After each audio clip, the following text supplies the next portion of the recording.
विश्व हिंदू परिषद संचलित श्री साधू महाराज विद्यार्थी वसतिगृह या ठिकाणी साधू महाराज यांची पुण्यतिथी साजरी करण्यात आली आहे। साधू महाराज यांची चैत्र शुद्ध 11 शके 1734 इसवी सन 1812 साधू महाराज यांची संजीवनी समाधी उमरखेड या ठिकाणी घेण्यात आली आहे। यावेळी त्यांची पुण्यतिथी साधू महाराज वसतिगृह या ठिकाणी साजरी करण्यात आली। यावेळी सत्संग भजनाचे कार्यक्रम आयोजित करण्यात आले, तसेच महाप्रसाद देखील आयोजित करण्यात आला होता। कार्यक्रमासाठी शुक्रवार पेठेतील नागरिक वसतिगृहाचे संचालक मंडळातील संचालक विश्व हिंदू परिषदेचे पदाधिकारी उपस्थित होते। वसतिगृहाचे संचालक महादेव काका गद्रे, सोपानराव काळे, सचिव नंदू परदेशी, साई पतंगे, दत्ता निंबाळकर, राजू कदम, रामलाल बगळे, वसतिगृहाच्या अध्यक्ष शिवाजी दुधाणे, नागोराव जाधव, रामा गायकवाड तसेच वसतिगृहातील विद्यार्थी, महिला, भजनी मंडळ सर्व पदाधिकारी उपस्थित होते।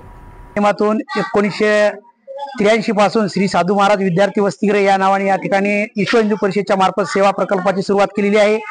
या सेवा प्रकल्पामध्ये एकूण 24 विद्यार्थी असतात। दरवर्षी आपण या ठिकाणी साधू महाराज यांची जयंती आणि पुण्यतिथी या ठिकाणी आपण साजरी करतो। सर्व विश्व हिंदू परिषदेचे कार्यकर्ते व वसतिगृहातील परिसरातील सर्व महिला भगिनी व सर्व कार्यकर्ते या ठिकाणी कार्यक्रमासाठी उपस्थित राहतात। आपण या ठिकाणी दरवर्षी महाप्रसादाचा कार्यक्रमाचं आयोजन या ठिकाणी वसतिगृहाच्या वतीने आयोजित करतो। जय श्रीराम। वर्षभराचे काय काय कार्यक्रम असतात? वर्षभरात ते विश्व हिंदू परिषदेचे विविध कार्यक्रम असतात, ते आपण या ठिकाणी साजरे करतो। सर्व परिसरातील महिला, सर्व तरुण मंडळी, सर्व यांना सोबत घेऊन आपण या ठिकाणी कार्यक्रम करतो। प्रतिनिधी नंदू परदेशी, NTV न्यूज मराठी, वसमत, हिंगोली।